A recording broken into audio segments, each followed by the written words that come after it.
Hi everyone, this is Aragoda back again for round 3 of GeoGuessr in California.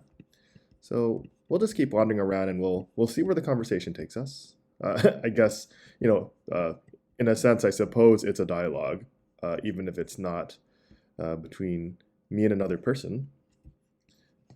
Mountain View. Always a place called Mountain View in a state like California. Never far away from the mountains for you to view. Uh, yeah, so 805. All right, so we're in the south. 805 is this area. Yeah, I guess the south, Central Coast, potentially. So we'll keep going in this direction until we find a bigger road.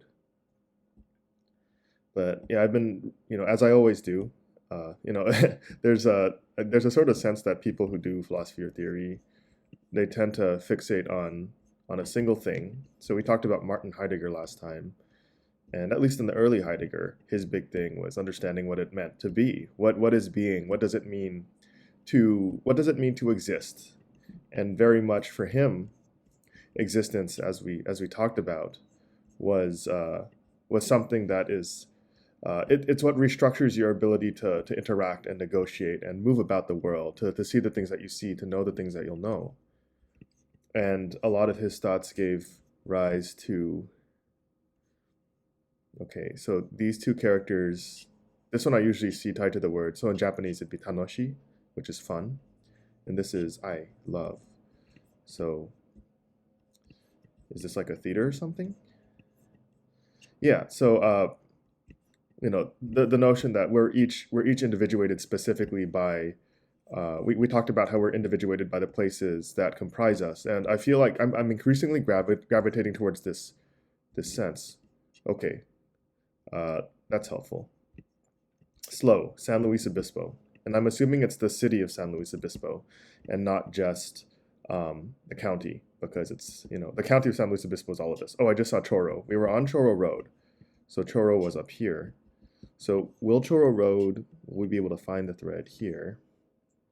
Apparently not going to the city of Choro.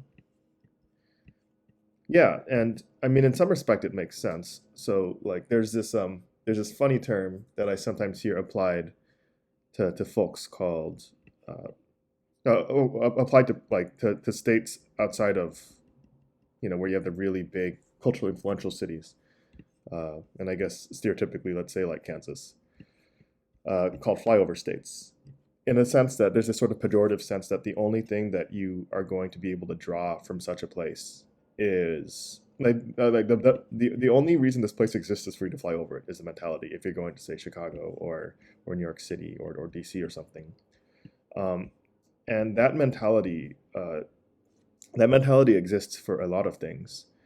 For instance, the entire span of the region between Los Angeles and Vegas, to most folks, I think, who live in LA and Vegas, is just the 5 inconvenient hours that separate you from Las Vegas. It's like, why does this have to be here if it wasn't as expensive to fly? I guess, who knows now with the cost of gas and all.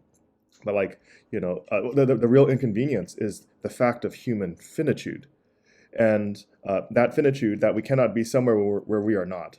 And we cannot see people where we are not and do things where we are not, that there is an inherent contingency built up in the fact that we exist as these singular points in space and time, is what drives like such a huge aspect of human desire. The object of human desire is what the geographer David Harvey considers as the annihilation of space and time.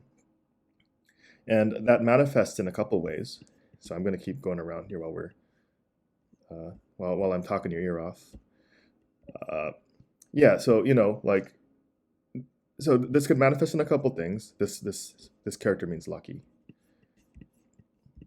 uh, such as the desire for instance, have a train or a plane or a car, something that will mitigate the price that is exacted upon you if you want to travel from point A to point B to do, thing C or thing D, uh, because we're not inherently entitled to these kinds of experiences and accesses, and so because of our spatial and temporal finitude, we have to we must fight it if we want to transcend the conditions into which we exist uh, and negotiate on a daily basis. And there is something I think intrinsically traumatic about that finitude. It's something that I'm starting to read some of the psychoanalysts as part of my program, but I'm not super deep into it yet, so I can't really comment on it at this time. But that source of motivation is something that perhaps is at the heart of the human condition. Uh, Geography is the name for the absence of the people and the places. The people here's Choro. The people and the places we wish to be with, when we wish to be with them. So we talked about Heidegger again last time. Something that Heidegger discussed was what he called Gestell in framing, and another term, Bestand, the standing reserve. And these terms are, as always, it's Heidegger, so it's a little pretentious. I feel trying to negotiate with his dialogue, Annie, but how to or to like work with his work. But basically, his idea here, Gestell. Okay, so we were going northeast. So Choro is going to be. It goes straight in that direction. So I'm going to follow Choro out here and try to find center. Sorry, what was I saying? Yeah.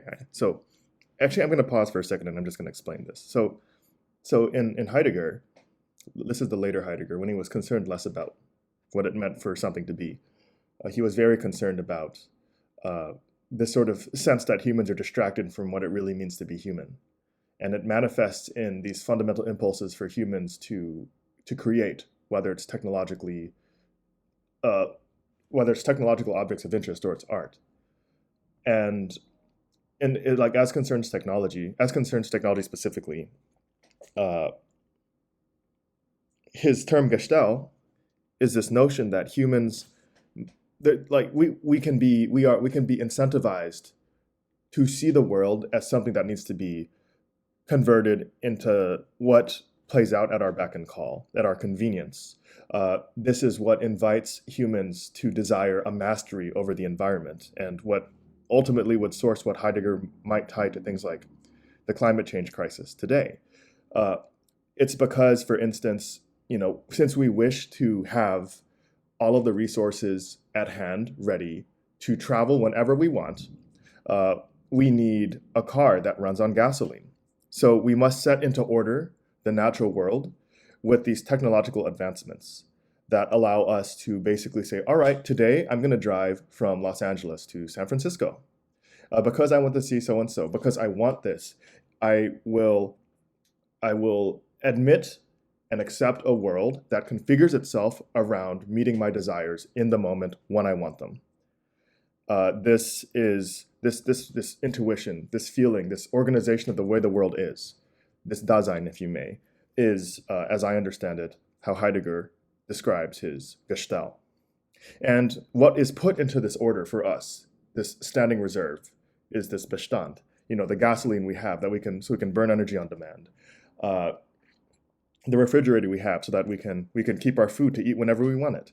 The food, the privilege of travel, these acts of convenience and of survival, which encourage us to dominate the natural environment. This is what we confer into the standing reserve in Heidegger. And because we have contextualized the world like this, we are unafraid to destroy it. And the example that Heidegger uses is one of the examples he uses is the coal mine, which strips the earth, which devastates the earth by stripping it of the coal in a way that the earth cannot. There is no give and take in that capacity. The earth will not regenerate its stores of coal in a capacity that we will see within our lifetimes. So that's Gestell, that's Bestand. And that also underlies, that's the desire that I'm talking about here, what Heidegger calls Gestell, because that impulse seems to me to be irrepressible. Well, I shouldn't be moving there. I should be moving here. So Choro Street ends here, and I should go down in this direction. We desire to overcome the limitations of of the human condition, of our finitude, what prevents us from transcending into something more than we are. And what is the price for wanting that? Uh, and in some respects, maybe, what I've been thinking about with regards to place is not, it may not be the most fundamental consideration to regard there.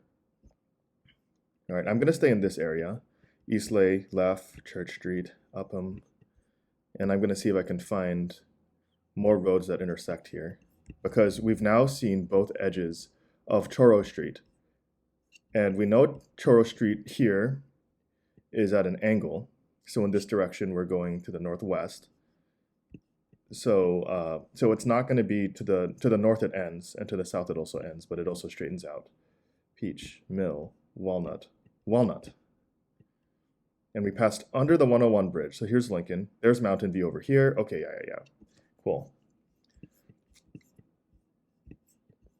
Yeah, so this desire that motivates the human, like the individual human's tendency to move from place to place in search of things, I suppose in some respect it is susceptible to this sense of collapse, the sense that we may wish to confer these acts of convenience and travel into the standing reserve as such. So there were 3 houses to the south of this intersection. So I'm going to put us here. I went in the wrong direction. That's fine. Yeah, so I guess I have to ruminate on that a bit. Because one of the ways I can sort of envision my own investigation into place here as I'm working in it to be critiqued is this idea is like, well, but is it really essential to the human condition? Are there things that are not deeper? If wanting your own place, wanting to be placed by yourself in the world is part of what it means to participate in human desire, then what's more fundamental that we should investigate then is human desire, right? Well, I don't know if that's necessarily true, because there's a kind of I'm going to call it ontological condition. And what I mean by ontological here is how I described it before, where it's like, what is ontological are the things that configure the way that you experience and articulate your perception of the world, the way that you can navigate the world in this Heideggerian sense. Like this is what it means to. If the city is Lozano, I've never heard of it. I've never heard of a city called Lozano. Blank street sign. I'm glad that's there. Okay, what's the name of this big road, though? Show me. El Camino. That's not enough. I mean, I feel like this is kind of where my position is right now on this. When you exist in a place, you are the successive iterations. The person you are is not a fundamental facet of your existence and your being. You are a concatenation of the relationships that you hold with the places where you are from and where you will go. And this dictates and controls the way that you understand and experience the world. It individuates you, as you were talking about in the last video. But as it individuates you, what else does it do? Sunnyvale, okay, Bay Area. As it individuates you, whether or not this individuation is traumatic, or whether or not it's something that is reliant on the nature of your own agency, whatever the reason might be, the street is going due west, and it's called El Camino. Whatever the reason may be, it is your reason, but it's a reason that you did not have, and you did not have a genuine and absolute agency in dictating the ways that you would feel as regards this experience, the ways that you articulate and see the world, whether you see it as hostile, whether you see it as something that you flinch from, whether you see it as something for you to manipulate and grow from. Either way, yes, you have this, the object of your desire sits behind the veil of what you can distinguish and what you can define. I suppose perhaps, as I understand it, what Jacques Lacan might call the real. But it doesn't change the fact that, like, almost none of this matters, because it'll compel you. It'll compel you to do something to move you to a place where you aren't. And this sense of loss, this sense of this gap that causes you to go from place to place. It might be a pragmatic draw. It might be something that it might be something like, yeah, if I want to accomplish these goals to get a new job, I got to leave. I got to go and move to the big city. I got to move from the to New York City or something. And whatever happens from there, I just have to deal with. I have to absorb and accept what that change in my life is going to do for me, the way it'll disrupt my social circles, the person I'll become because of the new people I'll meet and the new experiences that I'll have, which were previously inaccessible to me. Like that is the irrepressible condition of our finitude in space that is governed by this overlay of place, which is different from space. We are finite in space, but in some sense, the geography of the way that we experience the world through feeling is different. It's not the same geography. And it can inhibit our movement and the calculus of our choices in ways that we may not understand at first. Shoot. I'm gonna set aside this conversation a bit because I really got to focus. Like, where is this El Camino Real, the Royal Road? It's in Sunnyvale for sure. Good to know Sunnyvale is tied to this diamond symbol. Iowa, Evelyn, Central, Maud, Tasman. And at this point here, like this road is going, oh, it's one of the sideways roads, whatever. It's at an oblique angle. Hendy, McKinley, Iowa, Olive. So it's not on the south end of town, because south of the 101 here you have the straightening out that you don't have to the north. So this must be in northern Sunnyvale. Wait, El Camino Real, please. Yeah, we're already like 17 minutes into this video, so I think I might just drop something down and move on to the next thing.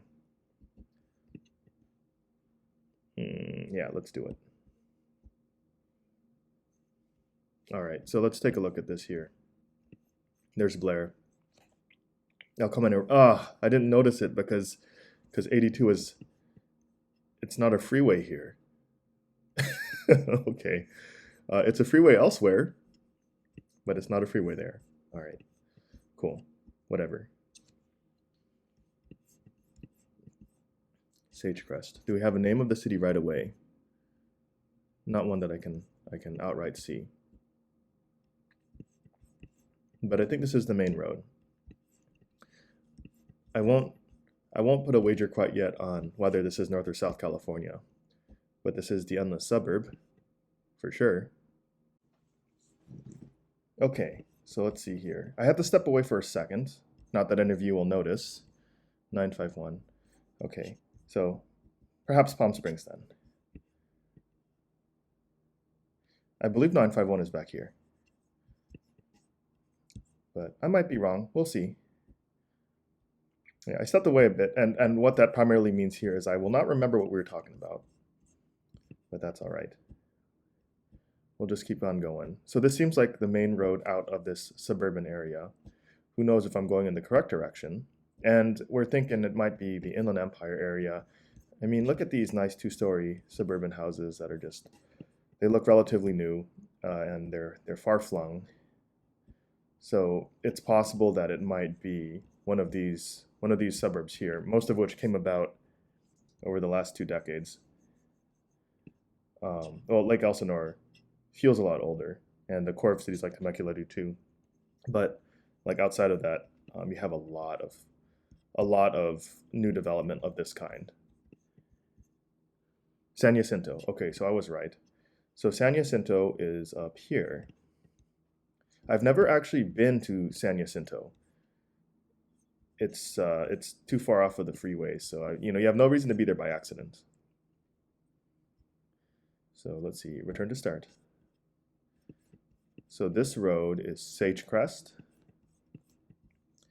Although I did work with the professor who does some of his research up here. Chase, Sagecrest and Chase. and it seems like we're closer to the mountains, and the mountains are up here. So I'm going to start looking for Sagecrest and Chase over here. Sagecrest and Chase, and these roads are oriented in a north-south grid, so it's not going to be stuff like that. We have Cypress here, Pinion, Wood, Canopy, no, nothing like that there. Camino Los Baños.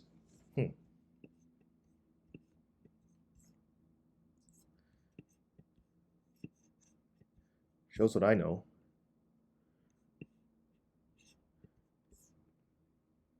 There we go. Satbrush. That's not sagebrush. But we have all of these, I was going to say vegetable. We have all these plant themed names over here. Oh, these are wine themed. That's interesting. So, cornflower, satbush, hemlock.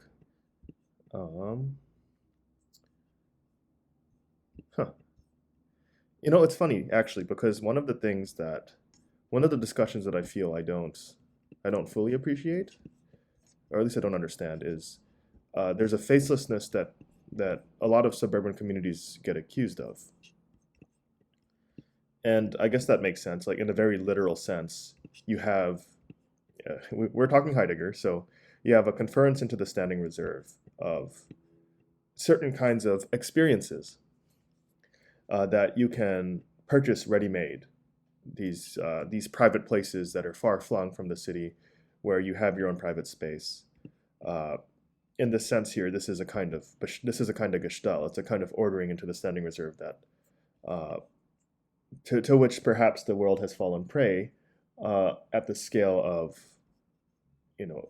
at the scale of an entire society that would desire to live in such suburban spaces. And there are other elements to this too, including and especially racial ones, which I'm not going to get into here.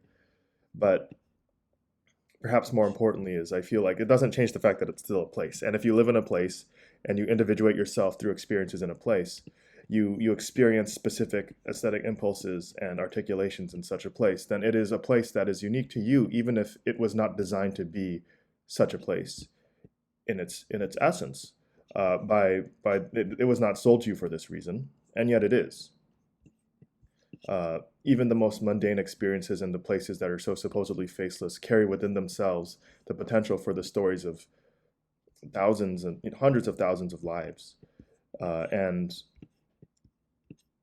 As far as I'm concerned there, like that alone sort of repudiates this accusation that people make against the suburb. Okay, you know what? I'm getting impatient again, and that's all right. So we'll use this as an opportunity for GeoGuessr to teach me something new about geography instead of me trying to pin it down. Okay, so we have Chase here, we have Sagecrest here, and it is by 79 and Mount Sac College. That's not Mount Sac. Mount Sac is Mount San Antonio College. This is Mount San Jacinto College, which I guess I've never heard of now that I think about it. Okay, that's fine. Now I know. And I just want to get this out before this video gets too long. This looks like it's probably San Francisco. We'll know if we see white name signs at the intersection here. But I mean, that's like classic. That's like classic San Francisco.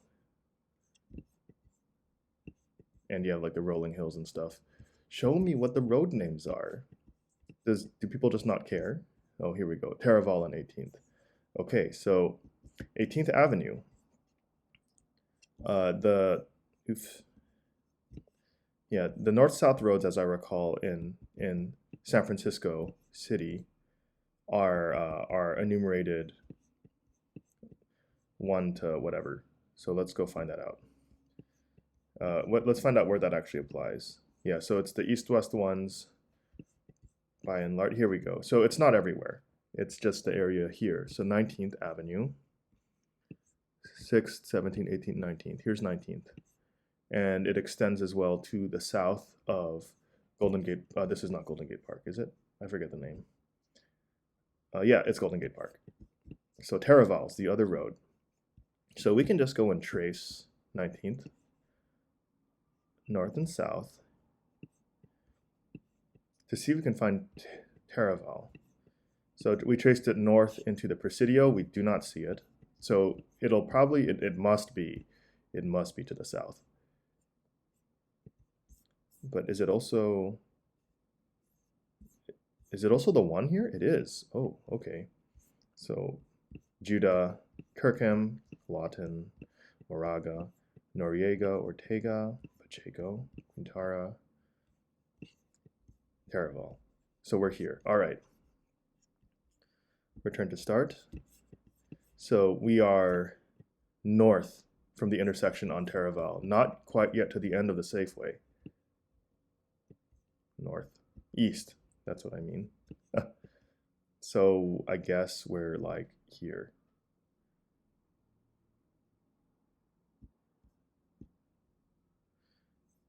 I just gotta like be chill about this, you know?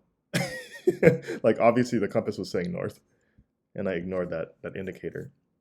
Okay, and then now we have this last round.